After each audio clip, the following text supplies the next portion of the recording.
Hello YouTube. Today I'll be doing a video that I've had requested a lot, which will just be me exhaustively explaining every single decision I make in a game of Civ 6 so that you can learn how to think like a pro. Now for this, I'm going to be showing off the multiplayer meta and we will be playing with the standard multiplayer mods, but I will be playing in single player so that I can take my time and explain all of my decisions. First, I'll show off all the mods in case anybody's curious and wants to try this out for themselves. We're playing with better balanced game, standard and multiplayer. It rebalances all the civs, very important. We have BBG expanded. It adds a couple of community-made civs like Tibet to BBG. Better balanced map. This gives you more balanced spawn conditions. It makes sure that civs spawn with their correct spawn biases. So coastal civs will always spawn on coast. Canada will always spawn in the tundra. Very useful mod. Better report screen. This is UI. Just makes the UI prettier. Extended policy cards, also a UI mod. It makes it so that policy cards display their effects on them.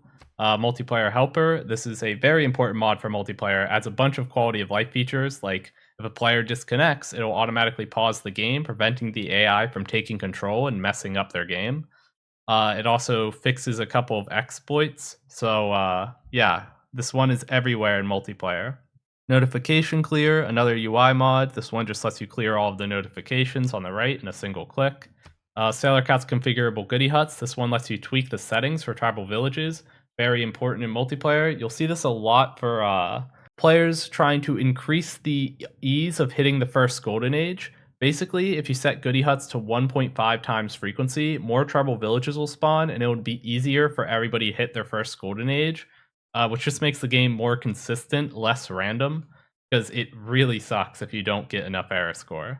Top Panel Extension Pro is the last one, another UI mod. It just adds food and production tracking to the top of the screen so you can see your empire-wide production.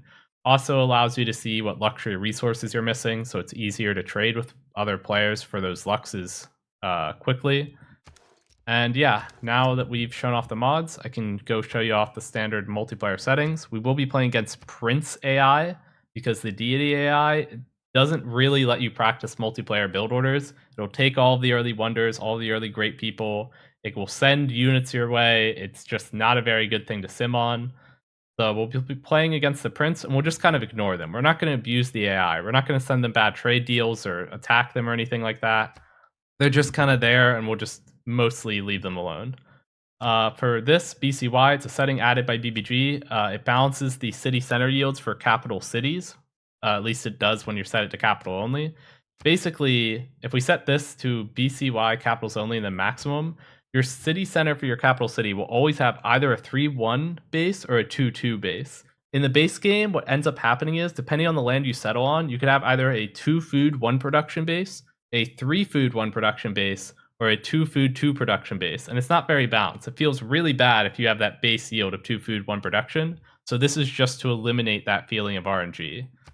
For settler capture, we'll set it to sent home. This means that if you capture another civilization settler, instead of getting that settler, it just warps back to their closest city like a great person would. We'll turn off the timer so that I have time to explain all my decisions. Prince AI for the reasons I explained earlier. Online game speed because we're practicing for multiplayer and it needs to be online, otherwise the games would take too long. For the map, Pangea Ultima. This is the Pangea map type, except the landmass is bigger and the oceans are smaller. So it's just one massive continent that everyone spawns on with a lot of room. Map size, large. This is standard for free-for-all games. It's just 10-player sized map. Disaster intensity 0 is also pretty common in multiplayer, so we'll play with that. It just reduces the RNG. It causes natural disasters not to occur when playing with BBG. Some other settings, resources abundant, strategic resources abundant. This is just done to make games go quicker. When you have more resources, there's more yields. Games go quicker. Anything that speeds up the game helps in multiplayer because the games take quite a while. World Age, we'll go to new. This is just a map with more hills. That also speeds the game up. Hills have more production than flat tiles. Ridges definition, this affects how mountain ranges spawn. Standard causes them to spawn in very long, unbroken chains along continental boundaries, which can be really annoying if you spawn next to one because they can just block you in and prevent you from getting your settlers to where you want them to go. So in multiplayer, it's very common to see players play with Classic. This just causes mountain ranges to spawn with more gaps in them. so you're less likely to get blocked in. Sea level was set to low. That just means that the ocean is even smaller and the landmass is even bigger. Barbarian tribes will set to no barbarians. This way that it just reduces RNG, right? In multiplayer games, what would end up happening is some players will get heavily harassed by barbarians while others will be untouched. And it's just a source of randomness that makes the game a bit less fair, so barbarians are just turned off. Last settings we'll be touching Goody Hut frequency. Like I said earlier, Sailor Cat's configurable Goody Huts is often used to make hitting the first golden age more consistent. So we'll be doing this on 1.5x Goody Hut frequency. That just means that there's 50% more tribal villages on the map than normal. And then down here with the Goody Hut settings, we'll turn off technologies. Basically, in the base game, if you get a Goody Hut after turn 30, there is a small chance that it will instantly complete a random technology. This is very dumb. It can mess up a lot of build orders. It can be very unbalanced, so we just turn it off. And yeah, those are the standard multiplayer settings for a 10-player free-for-all game. And we will play a Civ here that has a very generic build order, something where the skills will easily transfer to other Civs, and that'll be Persia, led by Cyrus. He has a lot of bonuses which are very beginner friendly. Just extra yields on internal trade route, extra trade route capacity. And the reason I want to go with a simple Civ like this is because if I were to teach you to play something really complicated or unique, like Gaul or Vietnam, I would just be teaching you how to play like Gaul or Vietnam. They have very weird build orders. But if I teach you Persia, well, those skills transfer to a lot of other Civs. The build order is very similar to what most Civs that don't have like very niche bonuses are going to be running, right? There's kind of like 3 generic openers in the game. There's harbors openers, there's commercial hub openers, and there are holy site openers. This is the like bog standard commercial hub opener Civ. There are a lot of other ones just like it, so that's what we'll be doing. And without further ado, let's get started. Are the anointed one. All right, and let's get started.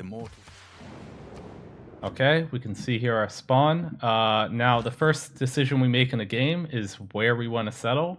Generally, when you're playing on the online game speed, it's really important that you settle as early as possible. You don't want to delay it too much. And because of the Better Balanced Maps mod, you're pretty likely to want to settle in place.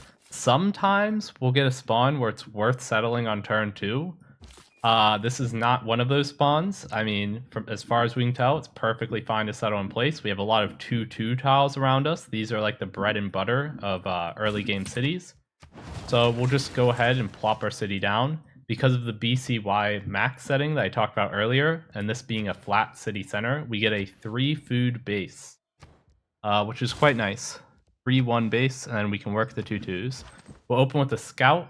Generally, in every game, you're going to go 2 scouts followed by 2 settlers. The scouts are to get era score. This is just super, super important if you want to hit your first golden age. Scouts will also find tribal villages. They'll find other players. They'll find where you settle your cities. So it's very nice for all of these other reasons. But the main reason you want 2 is just because you are not going to reliably hit your first golden age without them. They'll find tribal villages. They'll find natural wonders. And these are going to get you a bunch of era score. Now, for our research, we're going to go straight towards currency. We want to unlock the commercial hub as early as possible. Districts in this game become more expensive based on the percentage of the tech or civics tree you have completed. So basically, we want to place our commercial hubs down while we only have 3 technologies unlocked in order to get them to be as cheap as possible. And to do this, we're just going to rush straight for this technology without unlocking anything else. This is not always going to be the case.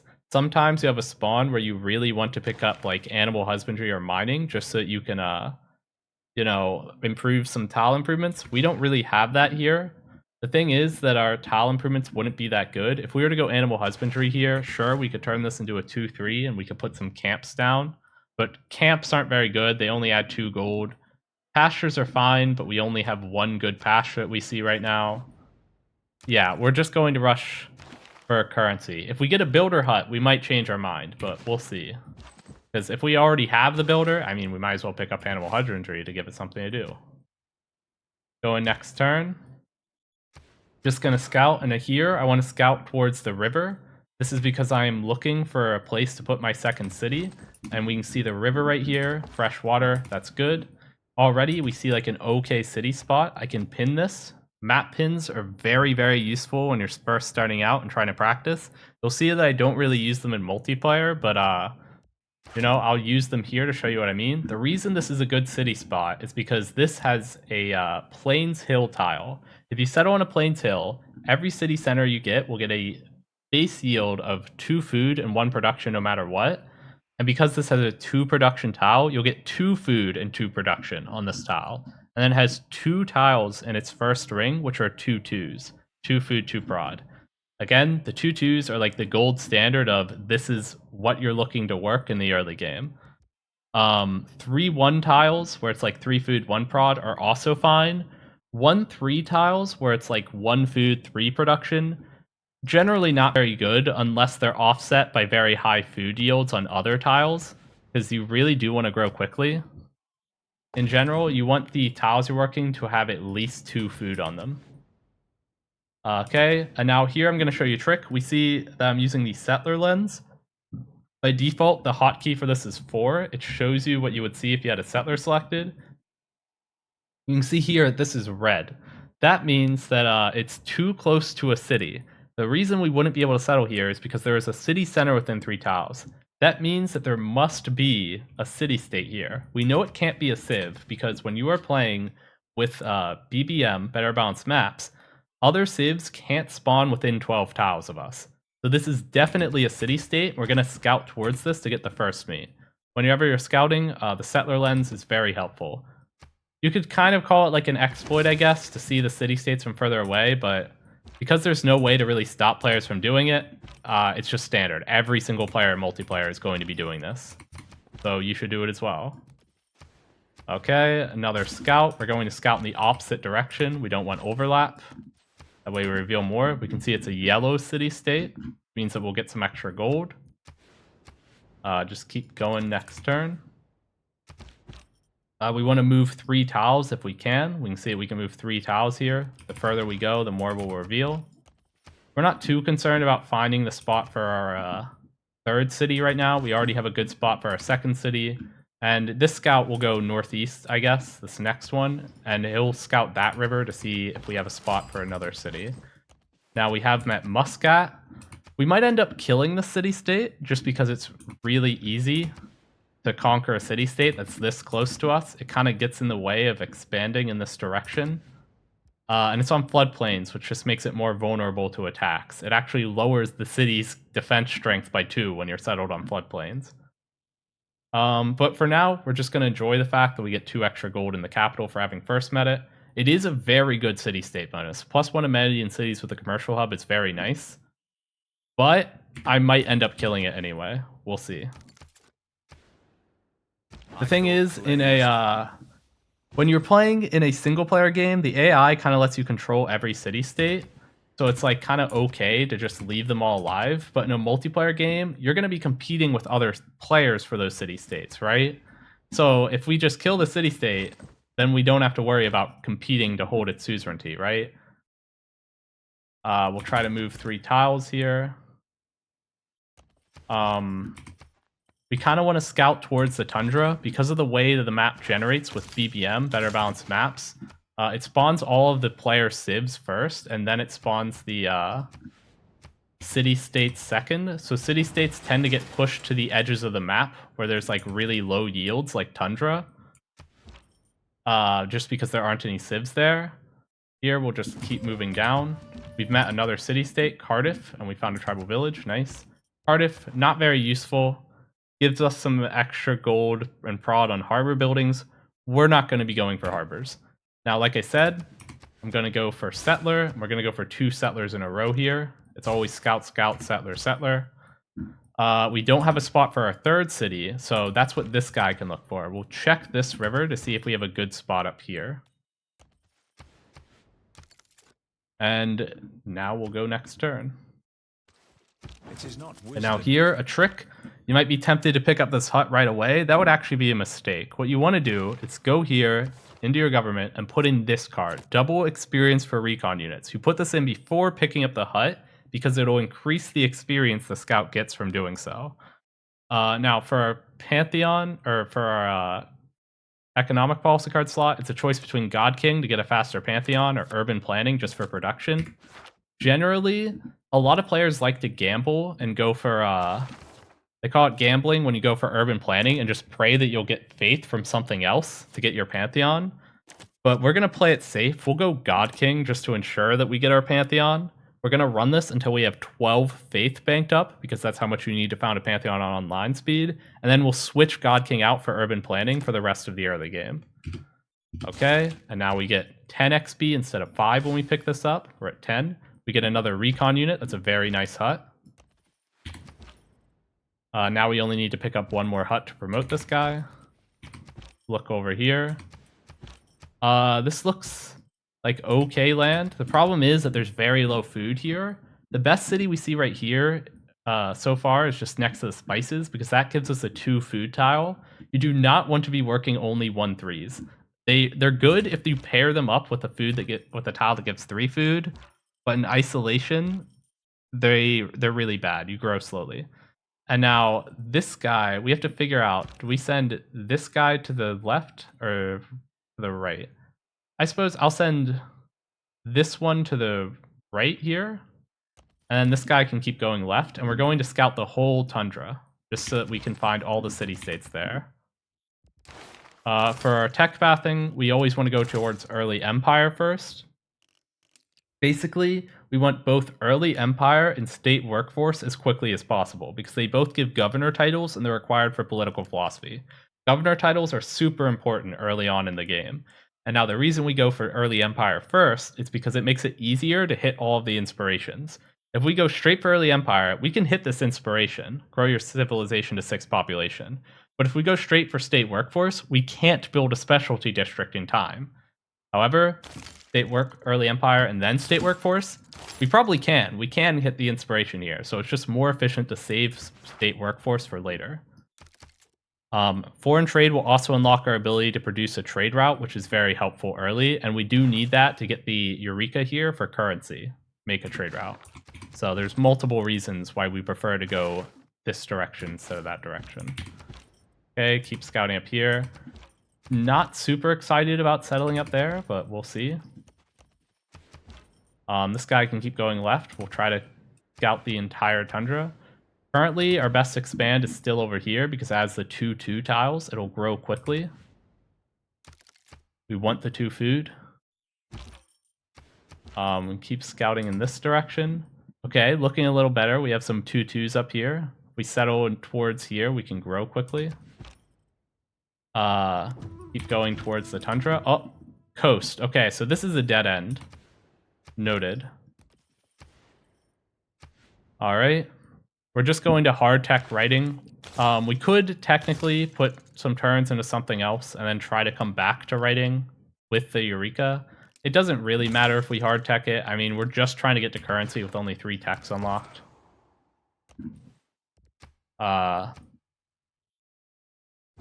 Yeah, okay. Pick up this hut. Builder. Okay, now here's where I said if I get a builder hut, I might go animal husbandry. That's because this builder is basically idle unless I unlock an improvement for it to build. In this case, I'm going to go animal husbandry so that I can build camps and pastures on these tiles. Here, we're going to keep walking here. The best expand we see so far for our 3rd city, I'll pin it. I think it's right here. It has a 2 food tile in the first ring, and then I can get the second 2 food tile in its second ring. We don't want to walk too far. You might be tempted to settle all the way up here. That's not worth it, just because it would take a little bit longer to settle the city. And every turn you waste is a very big deal when you're playing on the online game speed. We're getting a lot of huts. Another good thing about settling on this bend over here is that we might be able to do something like this. We can settle a city right here. Then we can get like an aqueduct set up. I'll show you what I mean. You could go like aqueduct here, and then 2 industrial zones between them. This is something very important to keep in mind when doing city planning. Industrial zone adjacency is super important, and the biggest way to get industrial zone adjacency is to put them next to aqueducts. Aqueducts have to be placed adjacent to a city center, and they have to lead into a river or a mountain.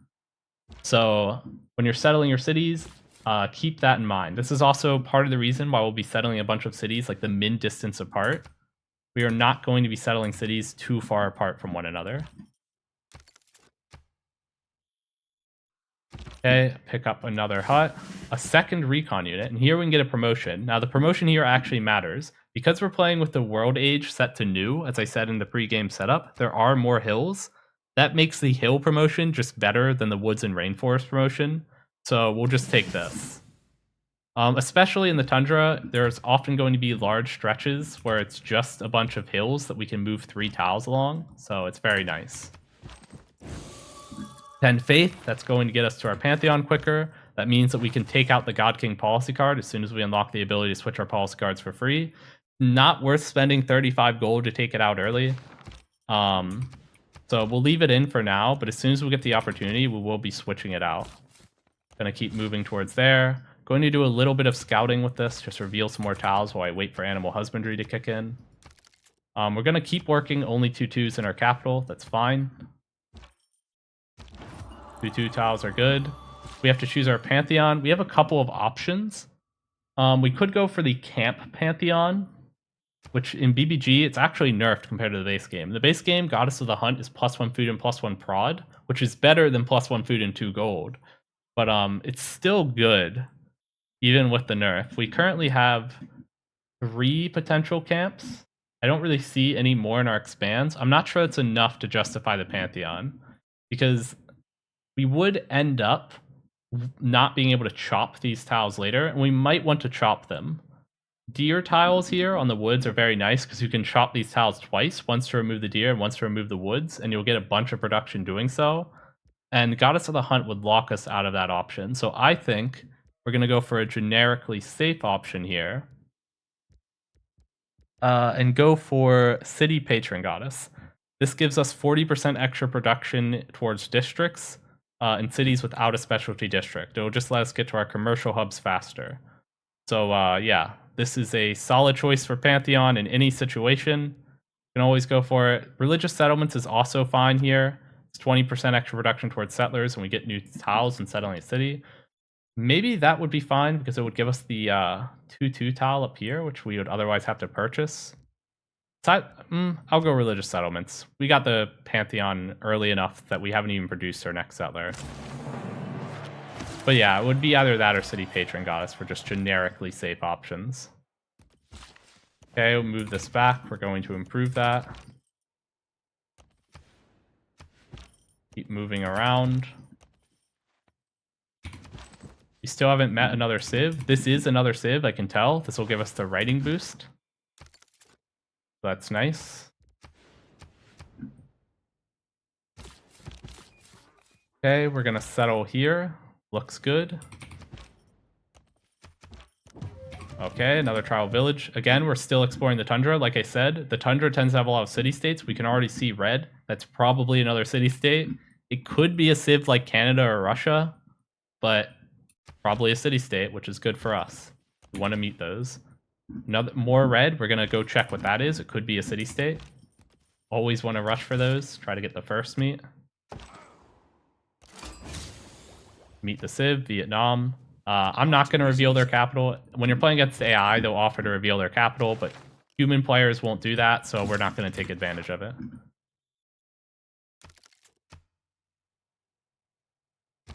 Okay.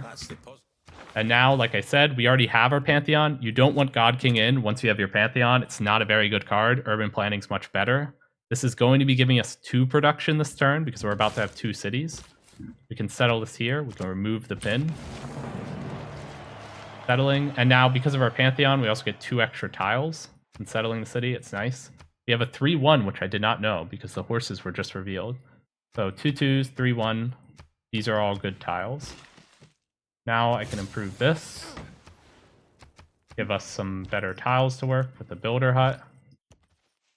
Looking around. We can try to meet this city-state. This is a white city-state. For promotions, you have two options. You can go for the +1 site and the ability to see through woods and jungles. This one's fine. It also gives you the option of promoting to endurance if you get another promo, which is really good. However, I think it's also acceptable to just take both of the level 1 promos. This is better, assuming you never make it to level 3. However, if your scout does get a third promo, you'll be wishing that you had the +2 movement one. We won't have the option to take that, but most of the time, your scouts never make it to 3 promotions, so it's fine to take both of the level 1s.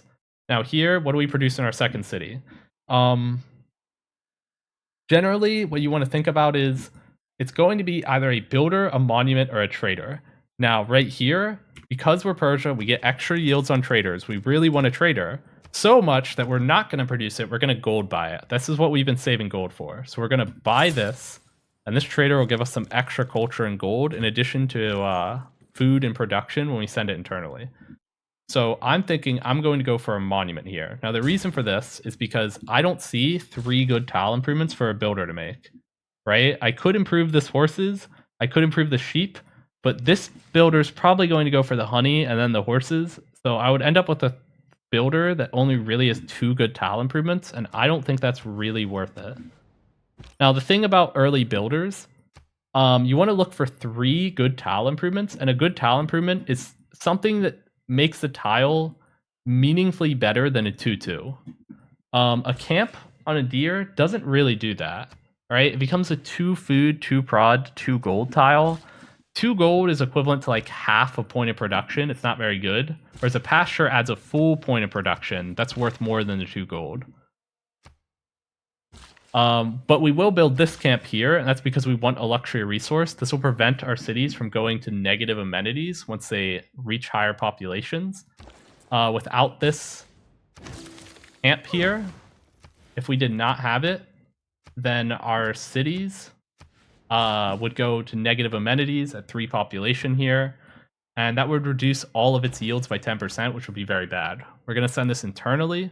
Always want to send some internal trade routes early whenever you're playing a commercial hub opener, especially when you're playing Persia, who gets extra yields on internals. Gonna go towards the red. We want to see what that is. It's another civ, okay. Could be England, judging by the color scheme and location. I'm thinking this is Eleanor, England. We will see. Meet the white city-state. It's another first meet. We get a free envoy. This is one of the ways that we could have gotten our Pantheon if we hadn't gotten faith from a hut.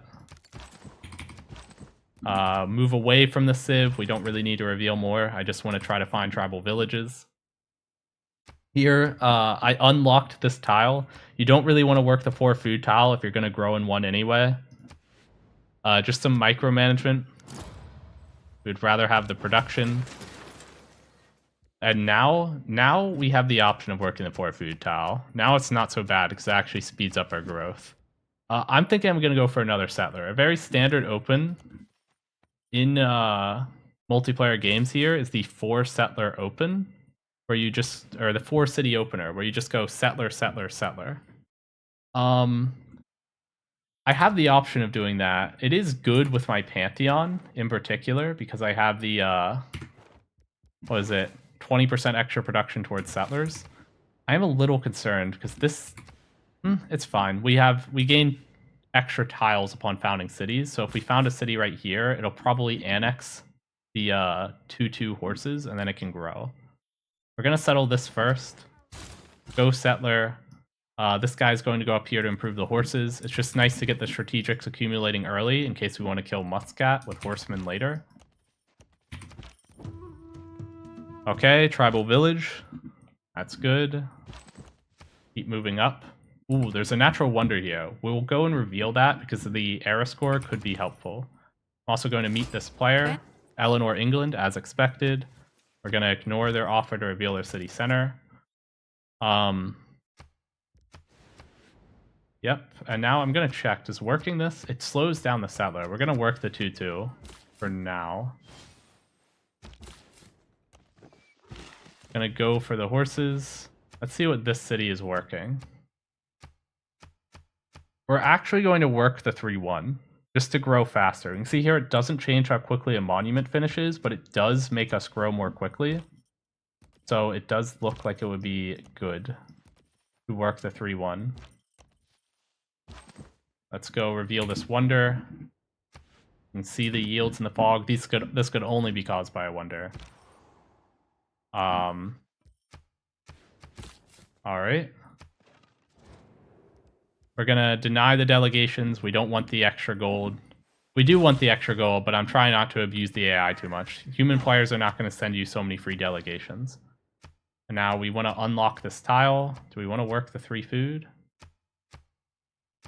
One thing we can do here, since it looks like we can grow in 1 turn just by working this, which is good. You always want to get the 1 turn growth because it means we'll work an extra tile in the next turn and make back all the production we lost. And then we're going to swap this tile here.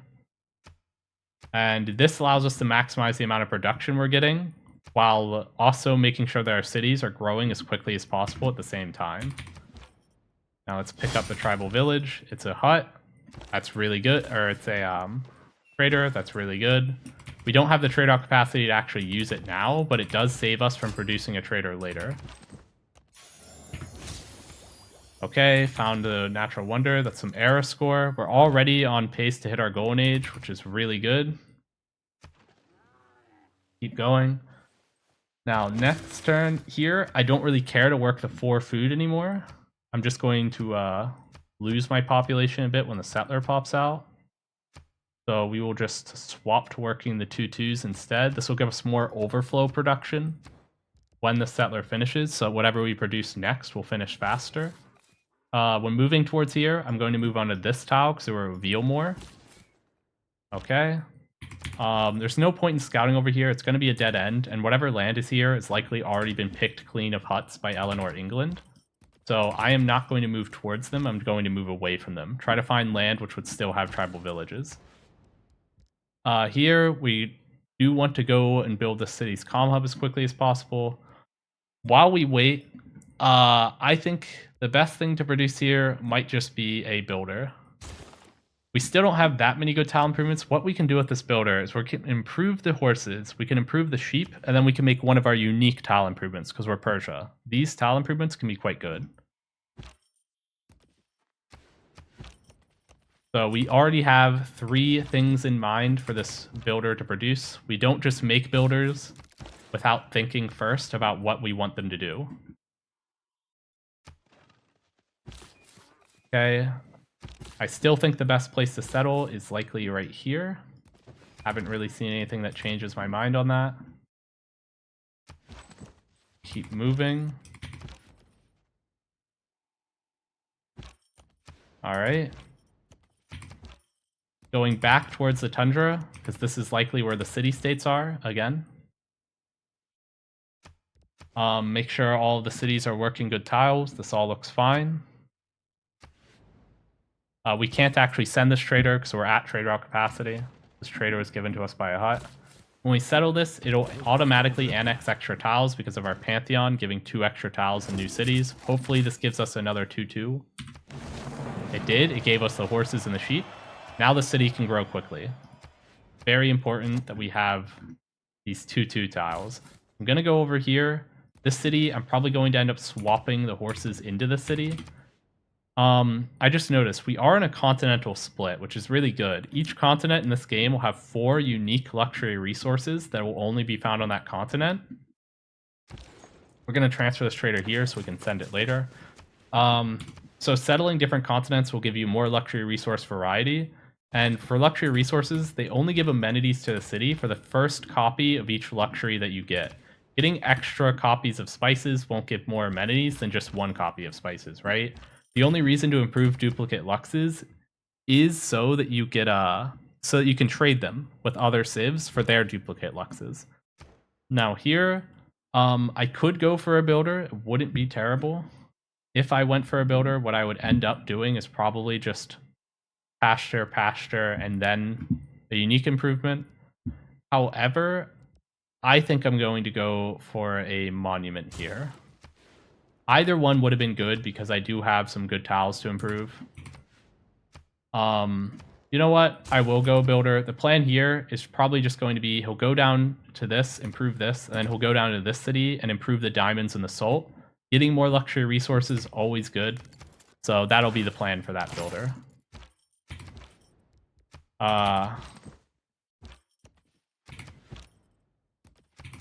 Okay, and we're just going to go here, and then we're going to move southwest across the river.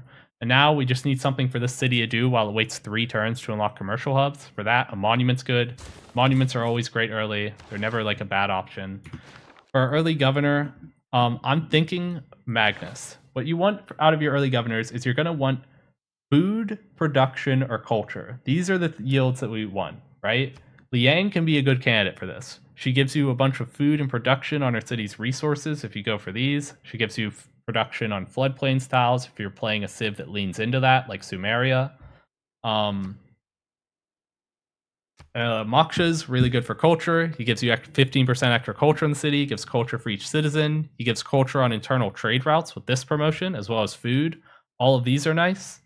But for us, I'm thinking Magnus. Now, 40% extra yields from chops in a city is very, very good. Especially because we have a lot of chops. Like I said earlier, you can chop the deer tiles twice. You can chop the deer, and then you can chop the woods. So 40% extra production from that is very strong. Then we're going to go for his left side promotion for 20% extra growth. That's food.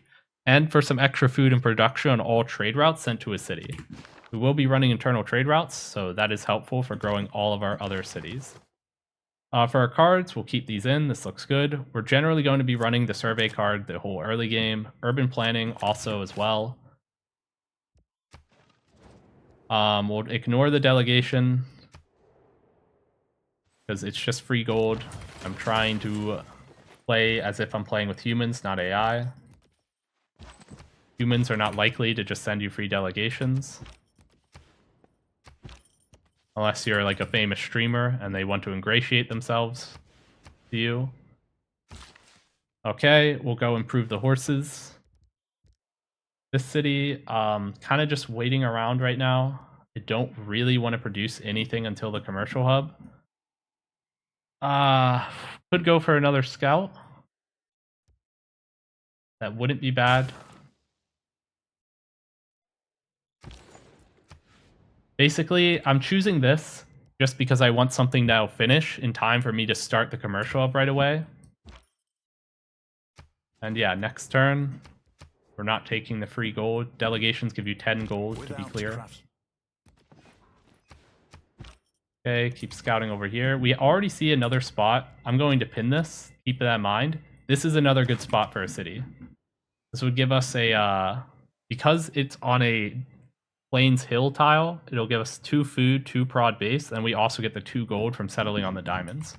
You do get access to any luxury resource you settle on, so it's always good to keep an eye out for settling on luxury resources.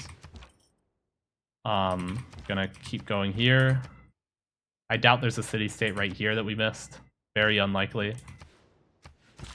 Just because there's not a lot of land there. Improve that. Make sure we don't have bad tiles locked. I'm gonna unlock the 2-2s. It's working in 1-3. That's fine because we are working some 3 food tiles and we're already growing quickly.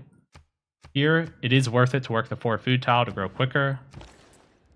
Just because it changes it from 2 turns growth to 1 turn. Next turn.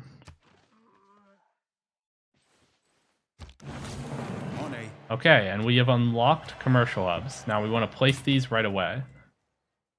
Now, we want to think about our industrial zone setups. Basically, it's easy to mess yourself up by putting a commercial hub on a tile that would get in the way of your industrial zones. I don't know if I want to put an industrial zone anywhere around here.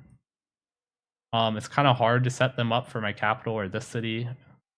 So, frankly, I think I can place these wherever. Now, I'll just put it here on the 3 adjacency tile. Send this here. This city, we can put it wherever. We'll just put it first ring here. I'm going to unlock the 4 food tile, or not work it. It might be fine to work it. I'm just going to, yeah, we'll work the 4 food, fine. We finish the commercial hub in 3 turns either way.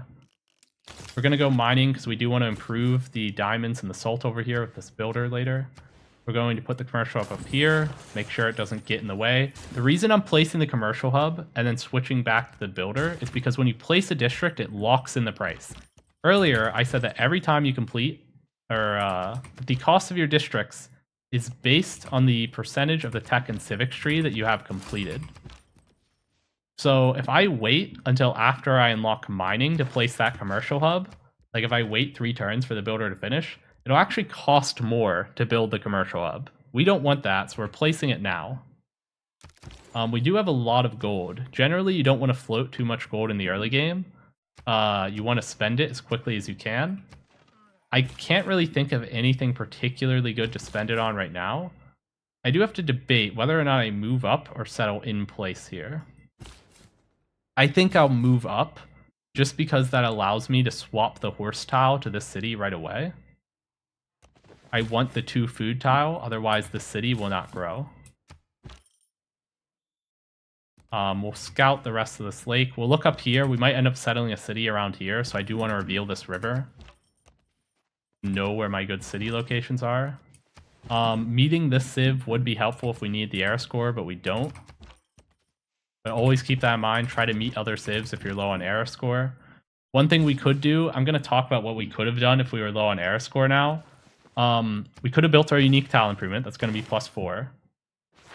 We also could have tried to set up a +4 commercial hub. If you build a commercial hub with 4 adjacency or higher, when it completes, you'll get 3 points of air score.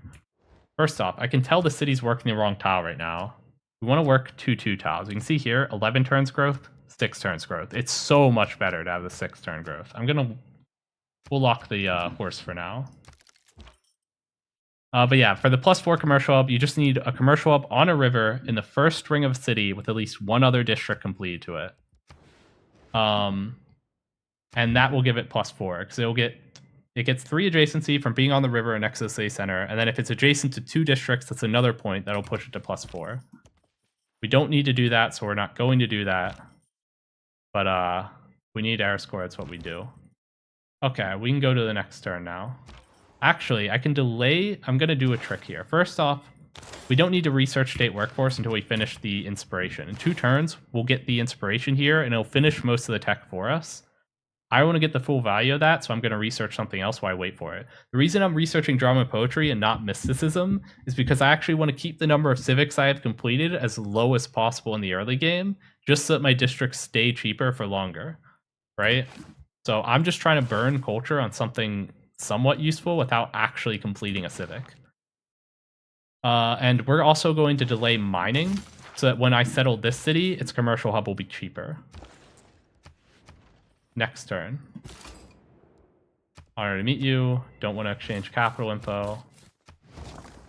Okay, and now this city, you see it grows super slowly. If I try to work the 1-3 tiles, we're going to swap the horses here. Now it has a 2-2. Instead of growing in 7, it grows in 4. Here, we're going to make sure the city works the food. It's going to work the sheep. That's good. We can unpin this and place our commercial hub. We don't need to worry too much about adjacency. We can kind of just place it wherever. In theory, it gets a little bit more if we place it on the on one of these tiles. We could actually do that. I'll wait a turn. There's a trick here where basically if a city doesn't produce anything, the next turn it'll get 100% of the city's production per turn as production overflow. However, if the city has any production overflow from the previous turn, that overflow is deleted. So you can't do this multiple turns in a row, right? If I were to not produce anything in the city this turn, on the next turn, I'll effectively have 8 production for that one turn. The 4 production carries over. However, if I don't produce anything in the city again for a second time in a row, I'll lose that 4 production from the first turn. So I'll still only get 8 production on the third turn, effectively in the city. That 4 production is lost. So it's fine because I have no production overflow in the city. It didn't produce anything last turn, obviously. Here, I can think about what I want to do with this. I could use it to chop. I think that's what I'll do. And yeah, I'm just going to press Shift Enter. That force ends my turn with an empty production queue here. Better because now I can place a better commercial hub. And the reason I'm doing this is so that I actually did want mining in the end, because it lets me place a better commercial hub, because you need mining to remove woods, right? So I'm going to place it here. This is going to be a 3 adjacency commercial hub instead of 2, and it will also boost the adjacency of this industrial zone later for being adjacent to more districts. Okay, like I said, we're going to improve the horses, then the diamonds, then the salt. This is a very good spawn, by the way. Lots of easily accessible luxury resources. Needing a city-state. I'll try to pick up the pace now. Don't need to explain every scouting decision. You get the gist. Research. We're going to tech towards apprenticeship. Basically, apprenticeship is the next major technology we're going to go for. The reason we want apprenticeship is because it gives +1 production on all mines. That's basically it. Our goal is to kind of line it up so that we hit apprenticeship at around the same time that we get to feudalism. Feudalism is going to give us serfdom, which allows all of our builders to have 2 extra build charges. That's super, super important. You always want to rush this. This is a game-definingly strong card. And with those builders, in order to give them something to do, we need to get apprenticeship so they can build mines everywhere on all the hills. Otherwise, we'll just have a bunch of builders and nothing to do with them.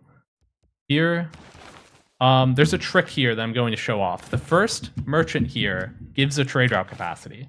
Now, I could produce a market for 60 production, right? 60 prod for a market. Or I could run 2 commercial projects, which will only cost 23 production each. That's 23 production. And this effectively gives me the same effect as a market, +1 trade route capacity, right? But it's cheaper. And it's only for this merchant. It takes 2 projects to get this. So it's quite nice. And after we've run these projects, we still have the ability to build markets in our cities, right? It's just an extra trade route capacity for the rest of the game. This is the only merchant for which it's worth running these projects early, by the way. The other merchants aren't good enough. Now here, we have Magnus established in the city. I'm going to chop here to finish this. It'll give us some production. Finish that. We can place our commercial hub, or government plaza. Gov plazas give extra adjacency to every other district, so we want them on a good tile. Here might actually be quite a good tile. If we place it right here, we can put 2 campuses next to it and next to the mountain. These will become +3 campuses because they get 1 adjacency from the government plaza, 1 adjacency from the mountain, and then 1 adjacency from being next to 2 other districts. So these could be +3 campus tiles. However, I do want to get value out of chopping this. So what I'm going to do is wait for that builder to chop. And in the meantime, this city, I can just produce another builder here, right? We can use this builder to keep chopping. Whenever you have Magnus, chops are very good. We're going to take the left side promotion. That's extra food and production on every internal trade route. And some extra growth in the city. Improve this as planned. Go for political philosophy. Keep scouting. Over here, looking around for city-states in the tundra. Grab this hut, sure. And, alright.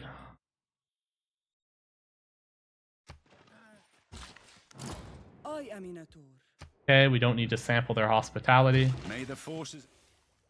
Going to go down to improve the luxury resources. Again, just pathing towards apprenticeship. We're going to take this merchant that we got from finishing 2 projects. We can activate him wherever. Doesn't matter. And now we have a trader capacity. It lets us send this trader. Now, the reason I'm going to send the trader from this city is because it's going to struggle to grow. You see at this city, after it finishes, after it grows to 3 population, it's going to be forced to work a 1-3, which will make it grow very, very slowly. We want the city to get to 4 population as quickly as possible so it can place another district as cheaply as possible, right? The earlier it gets to 4 population, the fewer techs and civics will have complete when it places another district, and the cheaper that district will be. So, in order to help it grow, we send it from here. This city probably won't need the growth as much. It's going to have a 2 food tile here, a 2 food tile here, and then later, this will also be a 2 food tile once I put a fishing boat on it.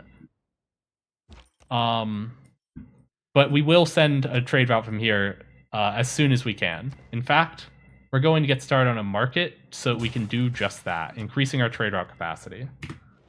And now we're going to chop here. This will let us place our government plaza on this tile without wasting the chop.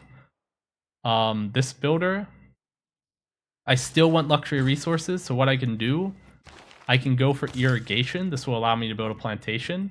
I'm going to build a plantation on the spices, and then they can go and improve the pearls. And that way we'll have more luxes. It's very important because once you get to +3 amenities in your cities, you get 8% extra to all yields. And 8% is a lot. So yeah. We're definitely looking to improve some luxury resources. Okay, another wonder. Helps. Doesn't help really. I mean, it gives us a promotion on the scout. This is a wonder added by BBG. Kinda neat. Gonna move here, take the promo. Our Golden Age dedication, standard Golden Age dedication for commercial hub openers. We're gonna go Pen, Brush, and Voice. The other option would have been Monumentality if we were a Holy Site Civ. Generally, these are the only two ones you're gonna pick in a free-for-all game. Maybe if you're playing like a teamers game and you're really trying to war somebody, you can go Drums of War, but otherwise it's just these two. Free Inquiry is good later, but it's really bad in the early game. And the reason is you just don't need science early. You need culture. Because getting to feudalism quickly is really the most important thing. It is so important. Okay, and now what I'm going to do here, I'm going to spread my governor titles out. I'm going to put a governor here. We'll go with Moksha, just because 15% extra culture in the city. And here, I'm actually going to work the salt I want to grow. I want that 2 food tile.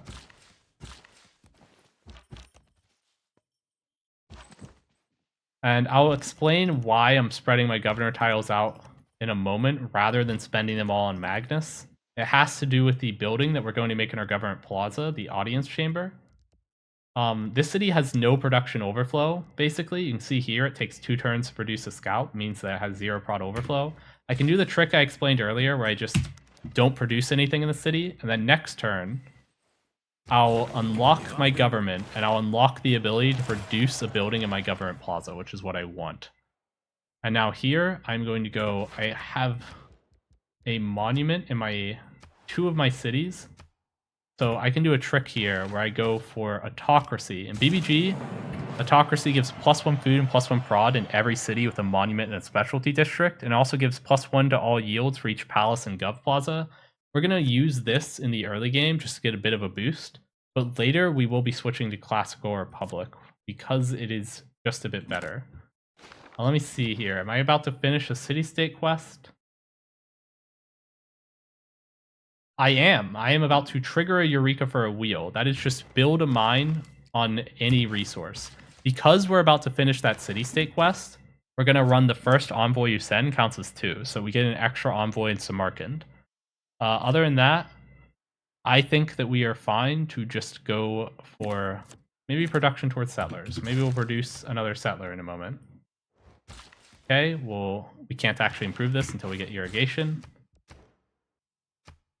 One thing that we can do right now, we can discount a campus. District discounting is a whole other thing that I don't want to explain. You can find out about it by watching my video on it.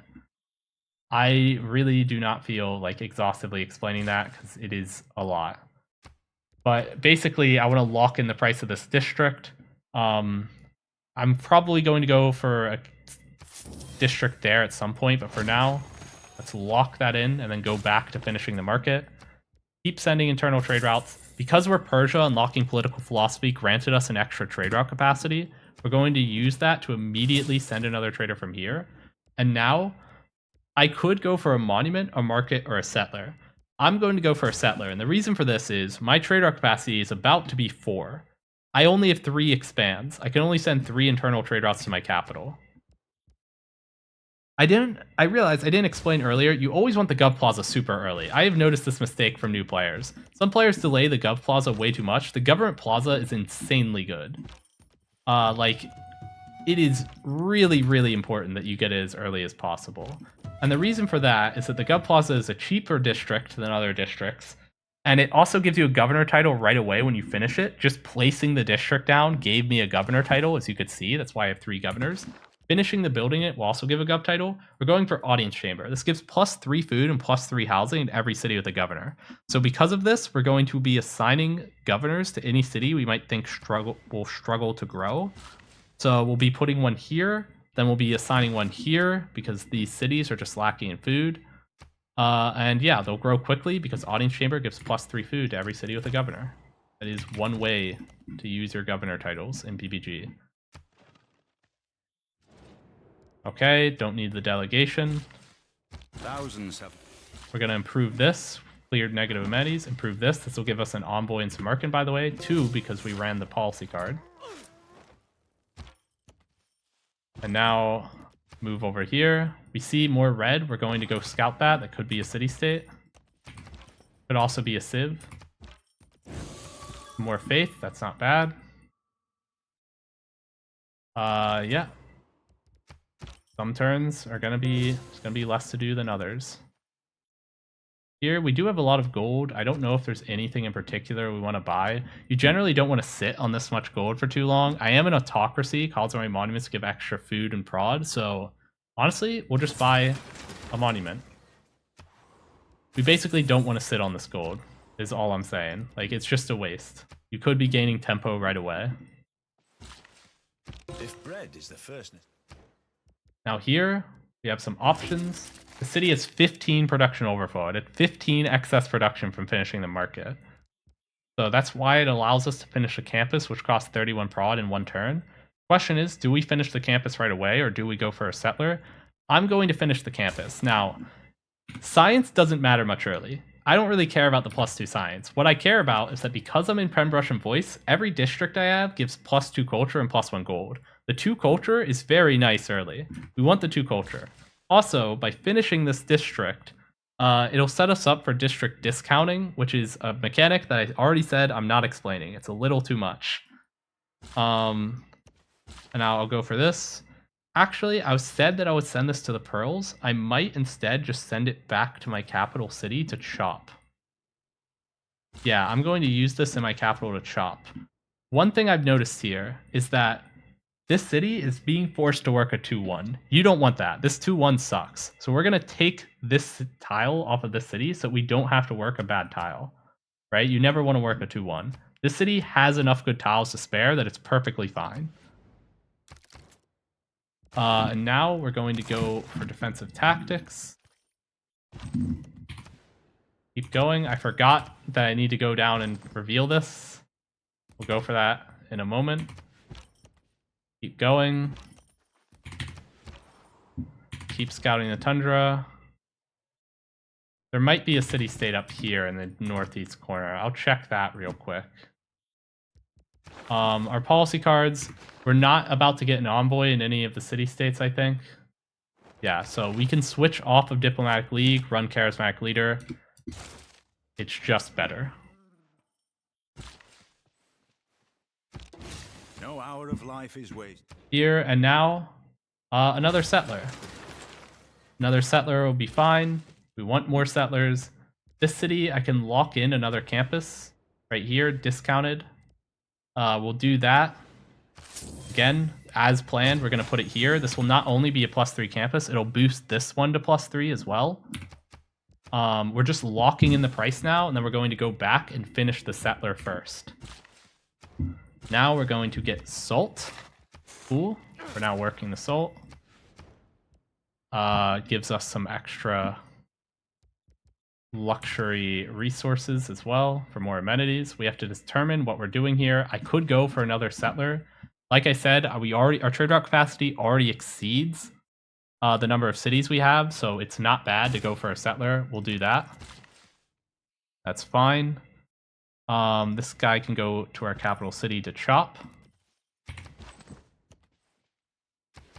I'm already thinking, I realize, about where I'm going to put my next cities, so I might as well reveal that to you. So this settler is going to go up here. this settler over here can go somewhere over here. I think this, in the Fog of War, we already see that as two tiles next to it, and it gives access to citrus. That looks pretty good. I can go for that city. And for this guy, I'm going to go somewhere up here. This city looks quite appealing to me, right? And it's because 2/2 tiles, right? Bunch of 2/2s. These are like the bread and butter of settles. Down here, not as good. Just not as good. You have a 3/1 and a 1/3. These kind of add up to be a 2/2 together, but then you run out of tiles, right? I'm sitting here, I look at the city. At 3 population, it's already being forced to work quite bad tiles. We don't want to settle it early. Later, however, this city could be good because we'll have enough builders to just put a mine on every one of the hills, and we'll be able to use internal trade-offs to grow it. However, we don't have that many builders yet. We don't have feudalism yet. We don't want to settle a city that requires tile improvements to be good. We want the city to have good yields as a baseline.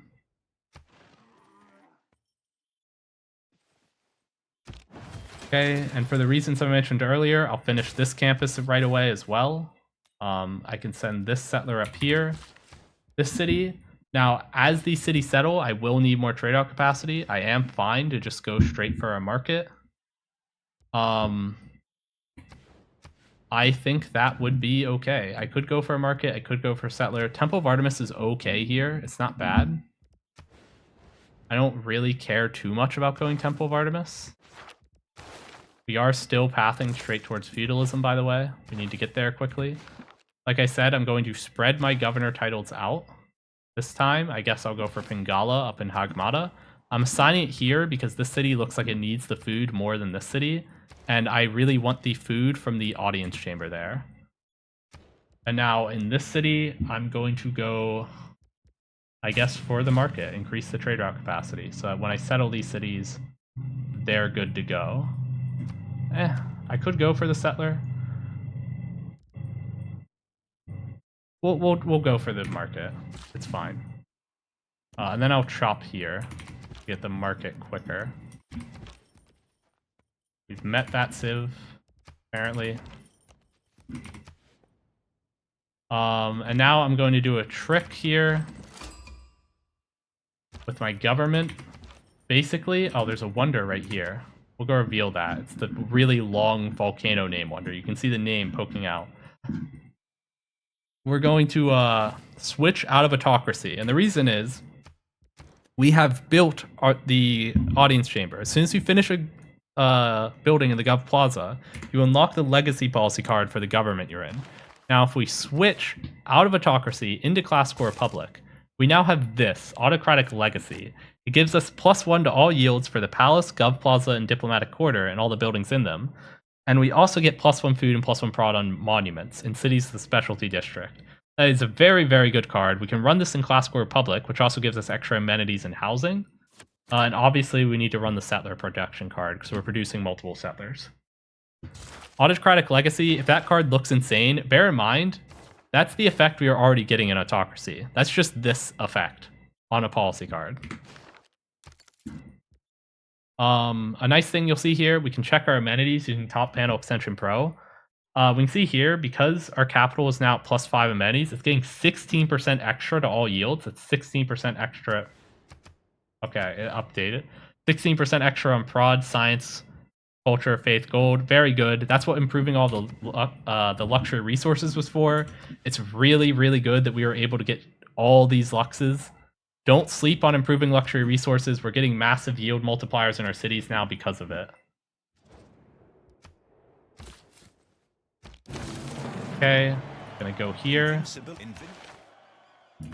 And now our capital city, I can shop because it's a Magnus city, but it will very quickly run out of good tiles. So what we're gonna do is we're gonna swap another tile here because this city already starting to feel the pain of having low number of good tiles. Chopping this is going to make it bad. It's going to make it worse. I'm removing yields from a tile. That's fine. I could go for Colosseum. I might be a little overcomplicating things for new players because you're not always going to go for the Colosseum. We'll do it. Sure, we have a lot of chops. We want the Colosseum as a wonder to be within 6 tiles with as many city centers as possible. What's a good tile for that? Right here looks good. This is 1, 2, 3, 4, 5, 6, 5, 6. It hits these 2 expands. It hits every city we currently have. It hits another city down here. It's going to hit this city up here. This is the golden tile for the Colosseum. So it needs to go next to the entertainment complex. That's a requirement on the Colosseum. We're going to place it right here. Place the entertainment complex right here so we can put the Colosseum right there. And now here, currently, I could, yeah, do I go for another settler? I would end up sending it down south. That might be fine, sure. This city has reached the population where it can place a district. I'm not going to place a district here because this campus is not discounted. I'm just going to wait for the industrial zone. Again, I'm not explaining district discounting, but yeah. All right. An enormous. Now here for the Gov titles, because we're going Colosseum, I actually want this. Surplus logistics. Extra prod towards buildings and districts, 20%. That'll help. We'll get to Colosseum quicker that way.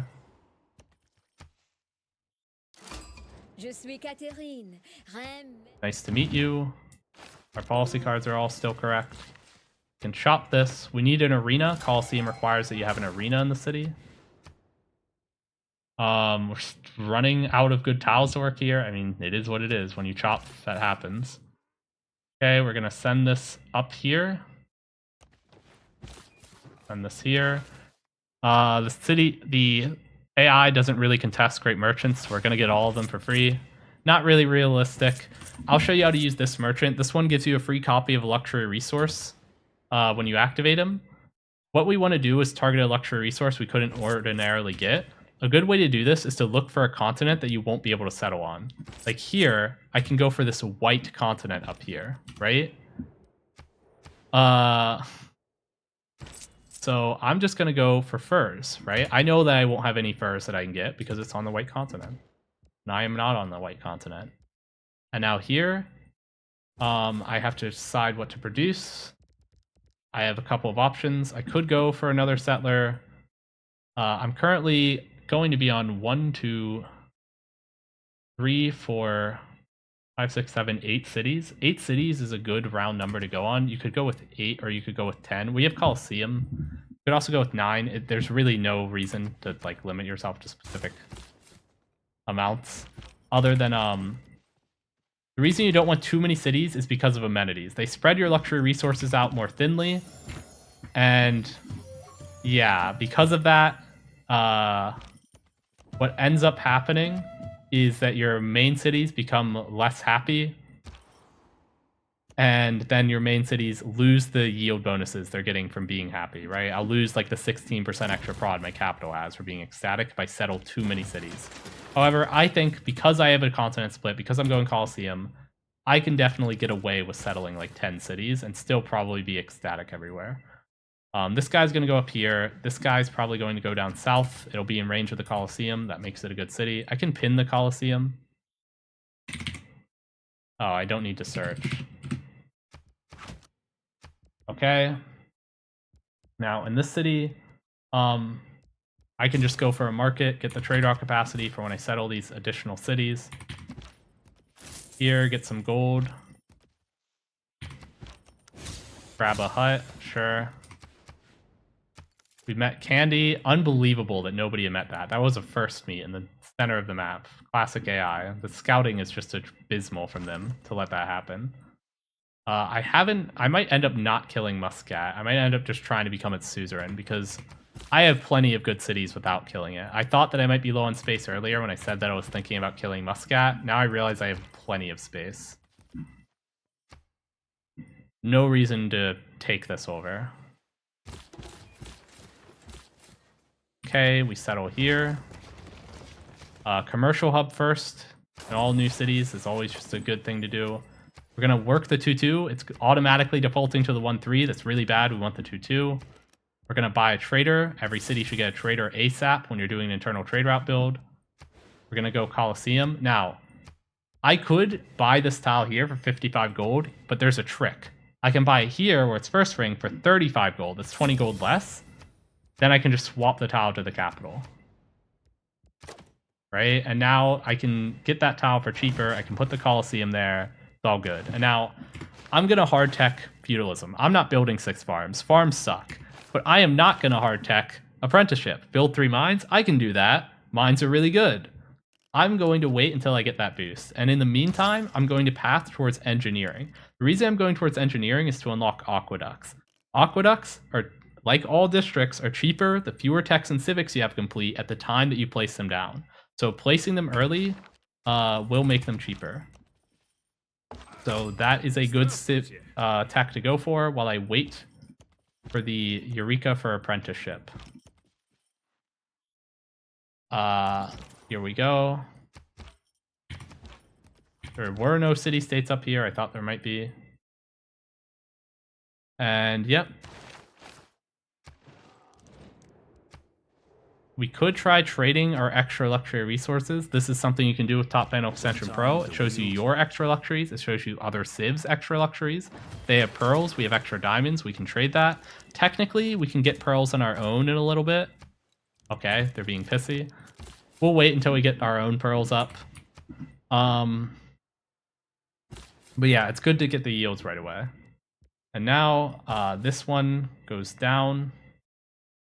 Settle somewhere over here. We're going to start pre-building our builders. Don't want to finish any builders until we get to serfdom. We really want to get to the scar as quickly as possible. Turn 42 is perfectly fine. That's actually a pretty good pace that I'm setting.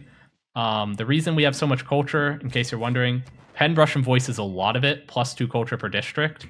If I show you how many districts I have finished, I currently have 9 districts. That means this is giving me 18 culture per turn. Also get culture on all my trade routes because I'm playing Cyrus.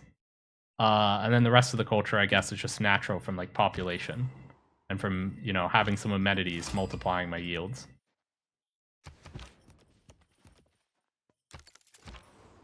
But yeah, we're going to keep saving our gold. We can use it to buy builders in a moment.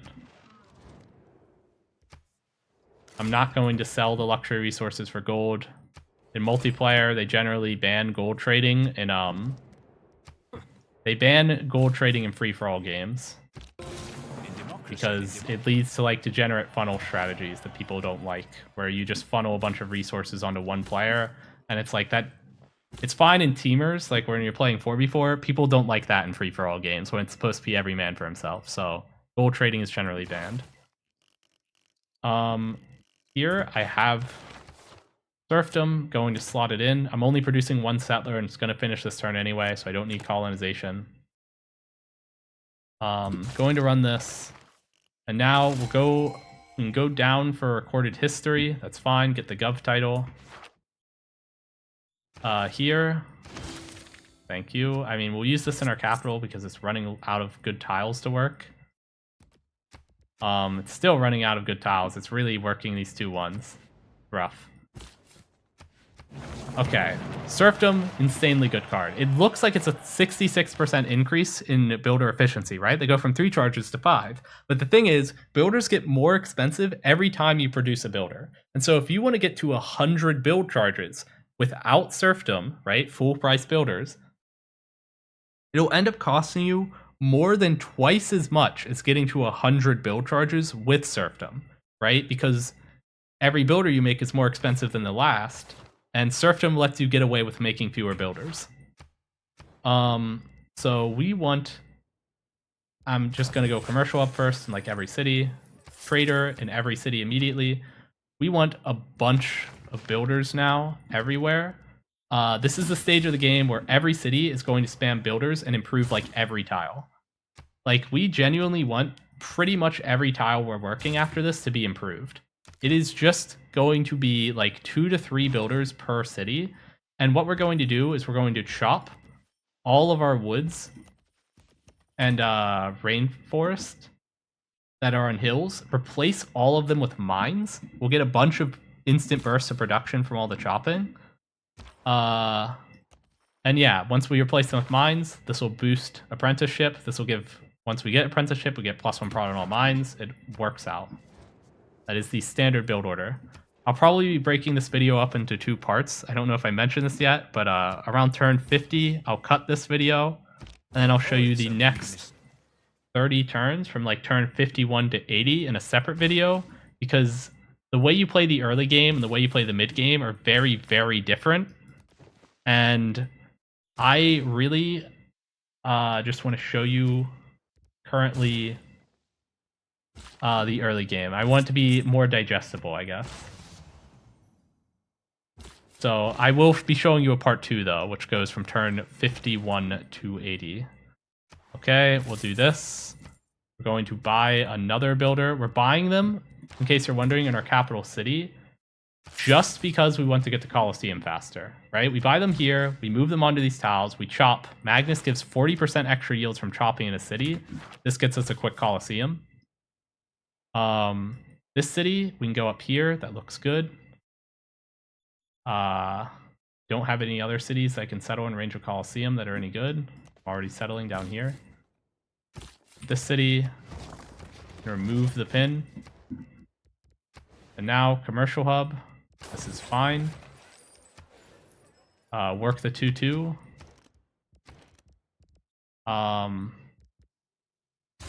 Go for a builder here. Honestly, the city can go builder and then comm hub. This city, same thing, builder and then commercial hub. We want builders everywhere. It's just what you do when you hit feudalism. It's way more efficient post-feudalism than pre-feudalism to be doing builder spam like this. Just because of the way the math works out, getting all those extra build charges. The builders are more than going to pay for themselves with chops. Like 2 chops gives you like a lot more production than the cost of the builder, and they have 5 charges, right? So you get a lot of value out of them. I've lived through some terrible. Okay, we chop. We're just gonna buy more tiles here with this guy. Not buy, he gives you a tile and then you get 30 gold. Okay, here. I'll just settle this. Where do I settle this? I'm wondering if I settle here or if I'm in place. I think it would be perfectly fine to settle this in place.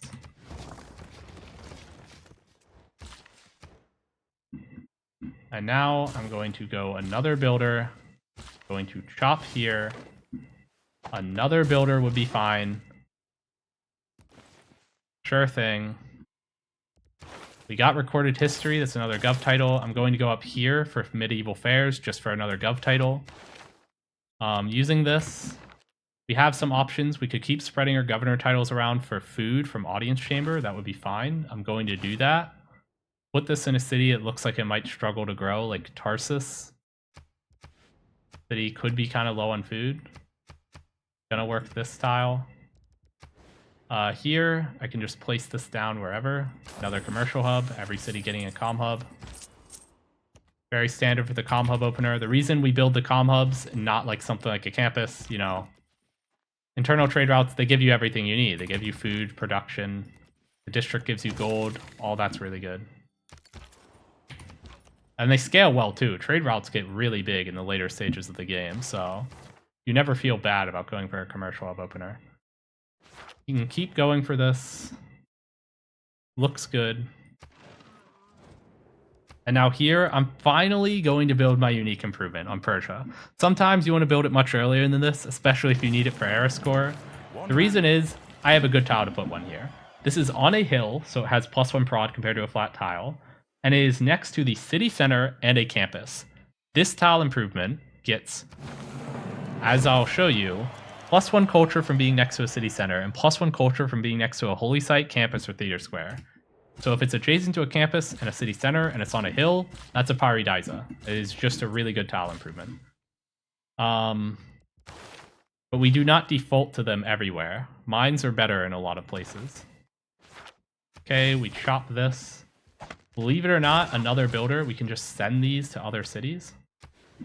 One thing we can do, we can chop here. Try to get the city to 7 population. The reason for that is that we want to place the city's industrial zone soon. We can now place the aqueducts. Right here, I can shop this. Now I place the aqueduct. We're getting the industrial zone setups in position. We're going to go for the pearls now. Shop this. Colosseum does not finish. And on this tile, Paradise is not as good when it's only next to the city center plus a comm hub, but it is still fine. It also gives housing. The city needs housing, right? It was currently limited by its housing. Now it's not. So we'll go for that there. Believe it or not, more builders. Okay, we have a new city that doesn't have a trade route. We have 2. I'm going to send a trade route from up here. Every city should have a trade route to the capital as soon as possible. Let me see if this person gives open borders. It doesn't matter. We'll keep going. We'll get the wine with this merchant. Gives a copy of any luxury resource that we step on. Well, only one. He only gives 1 copy. We'll go for apprenticeship now so that we finish it when we can build a mine on the following turn. Keep looking around. See if I want to place any more. Do I want to place another aqueduct before I click next turn? The answer to that might be a maybe. I think I do want an aqueduct here, but I would have to chop first. Oh, whoops. Okay. That'll complete our turn. We got Colosseum. Colosseum, by the way, best wonder in the entire game. +2 amenities, +1 culture to every city within 6 tiles. I think that's every city in our empire. Do we have every city in range of this? 1, 2, 3, 4, 5, 6. Every single city is in range of Colo. This is +2 amenities in every city. If you think about it, if that pushes a city from +3 to +5, it'll go from 8% extra yields from amenities to 16% extra yields to amenities. That's a huge break point. So Colosseum is unbelievably good. It's like 8% extra to all yields in addition to giving some culture. This mine, by the way, will complete apprenticeship. It's our 3rd mine. There is no Okay. This city, we can already place the industrial zone to lock in the price. It is discounted for reasons. We're going to go aqueduct and then industrial zone. Send the trade route to cap. Down here, we're going to buy another trader as soon as we have the capacity. Apparently we don't. In our capital, we have to think about what district we want. We don't have a theater square yet. It could be good to go for a theater square somewhere. Question is where. If we could just go for the +2 right here. Yeah.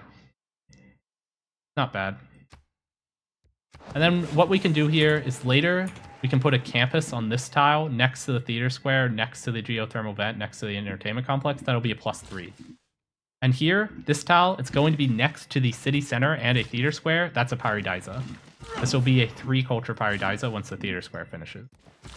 Here, we're going to just mine on most of our tiles. Right? Going to go for hills. Mines, mines, mines. Mine. Mine here. Now is when we really start to explode. Earlier in the game, I was talking about not completing a bunch of techs and civics because you want to keep the cost of new districts low, right? That was a thing that we were considering. That doesn't matter anymore. The cost or the yields from shopping with builders scales at the exact same rate that the cost of new district scales when completing new techs and civics, right? You also get extra yields per chop for every tech and civic you have complete. So now that we have a bunch of builders running around shopping, the gloves are off. We're going to try to research as many things as possible as quickly as possible. In fact, ideally, we're going to complete 1 technology every turn for the rest of the game. We're going to choose sailing here because we need to embark to get the pearls. So that's the best option. But yes, we are going to try to complete as many techs as possible. No need to hold back anymore. We're also trying to get all of our districts down as quickly as possible. This city here, we're going to chop here.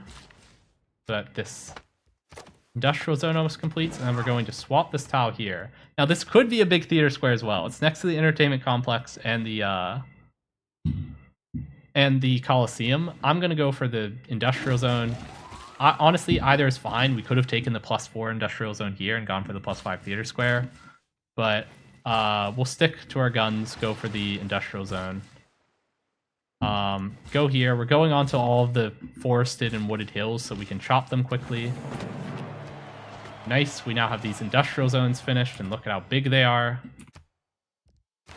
Now we're going to go for civil service. Here we can just promote somebody. We do want science now, actually.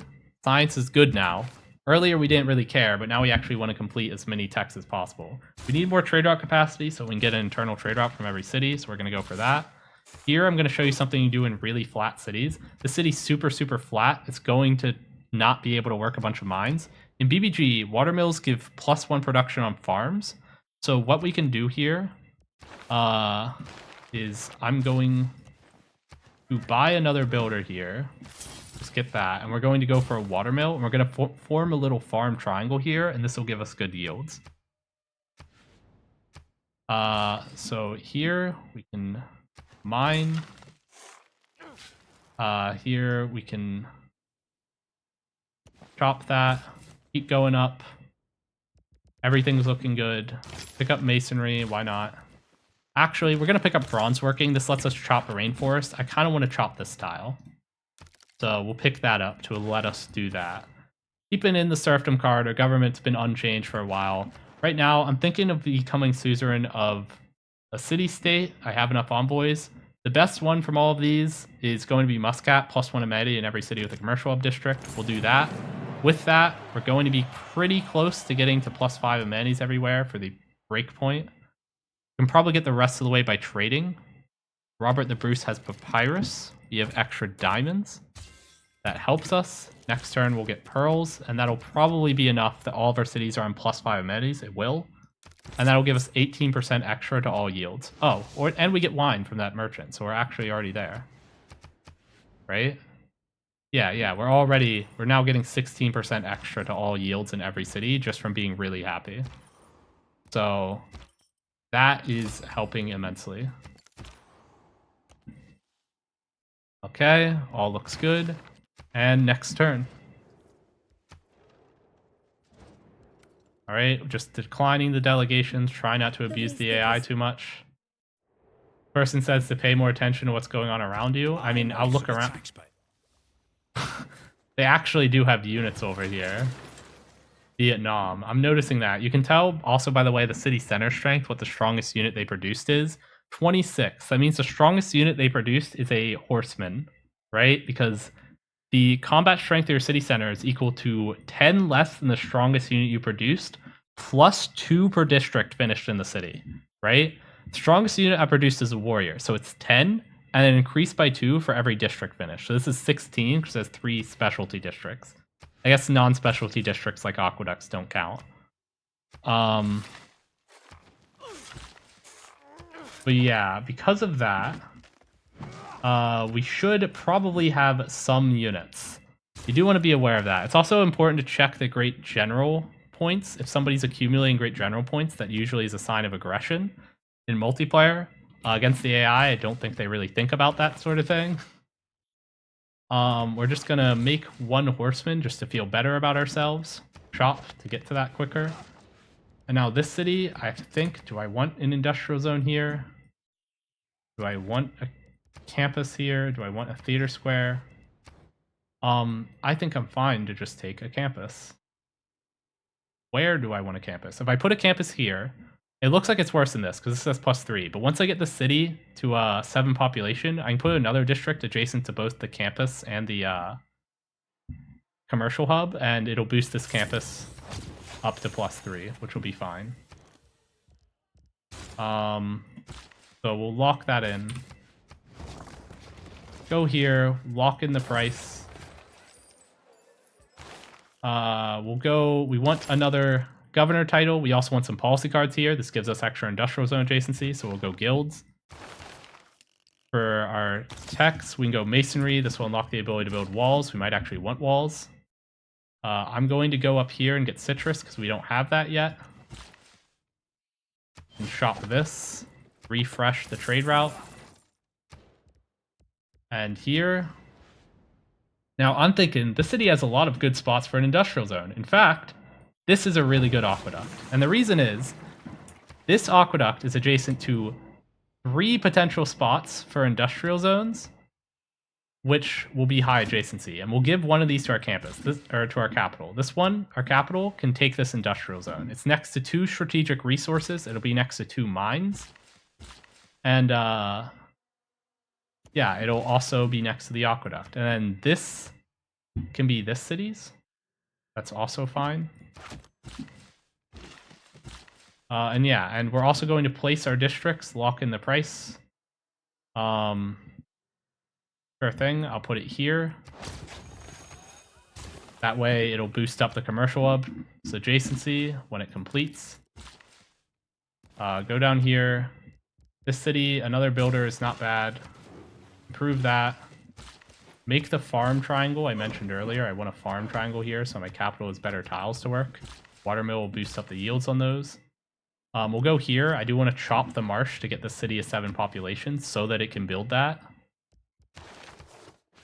And then keep moving around. Keep scouting. Looking for city-states. Okay. Looks good.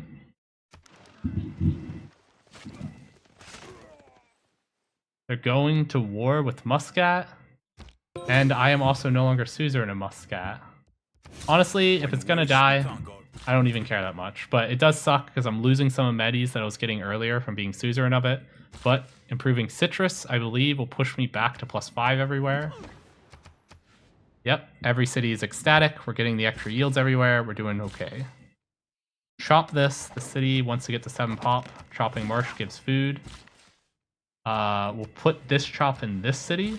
I think it's more valuable here. And then we'll give the tile back here. So the city doesn't run out of tiles to work. Here, market. Just want to finish the markets quickly. We're going to eventually put another district on this tile, I think. So we can move. This lets us chop. Here. Okay. And now, a couple of options. I think we could afford to use some more units for safety. Who knows what we want here? I can make a heavy chariot. Although, we have a lot of production overflow. I'm realizing I can finish something that reads out 51 prod in 1 turn. So maybe I want to do that. If you look here, Hypatia has not been offered. Hypatia is the scientist that gives you +1 science on all libraries. I'm going to run a campus research grants to get some extra scientist points. Get my hands on that. Would be good. I'm going to chop here, get some extra food to grow faster in the city. Now the city can place a 2nd district. And put...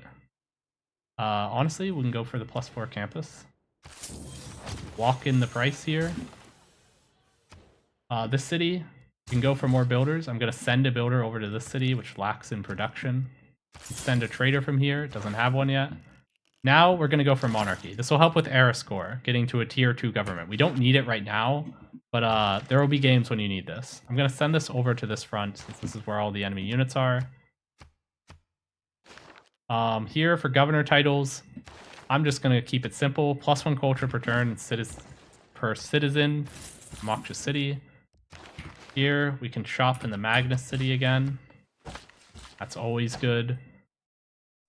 We probably do want a couple more builders. This is not quite enough.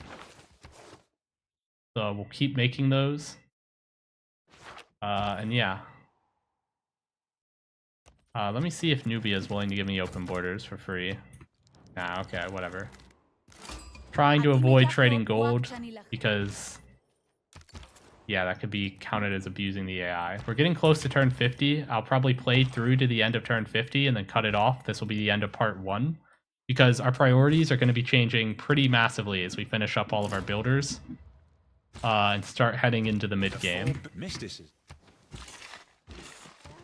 Yeah, after we get to the mid-game here, which we're pretty much, entering the mid-game. We're in the transitionary period here. We're out of the early game now. Our goal is just to maximize our science. We need to get enough science that we can complete one technology via natural research every single turn. If we do that, we'll be happy. So I'm going to start thinking about placing down some more campuses. And now I can go for a campus right here. That's fine, but it takes away a spot for my capital. I don't know where my capital's campus will go. That might be the tile that I want my capital's campus on. So we'll leave this open for the capital. And instead, I can go for a campus right here. Right? That makes sense to me. Next to the geothermal vent. And go for more builders. Fine, shopping. This builder is going to go down here to help with this city. This builder going to chop. I can go up. We're making some industrial zones. Always want some of these that are really big. Take away that pin. Do I already have enough going down here? I'll send this guy down here. And now, I'm going to pass on this. I do not really care for it. They took it. Now I get Hypatia, +1 science in every library. Thank you. That is really good. We use this to instantly construct a library. I'm thinking that I might want to get amphitheaters. And the reason is you want to get humanism boost. Own 2 amphitheaters. So an amphitheater, that's good. Going for Eurekas, that always makes sense. Here we can chop. Or we can mine, I mean. Here, just keep building mines.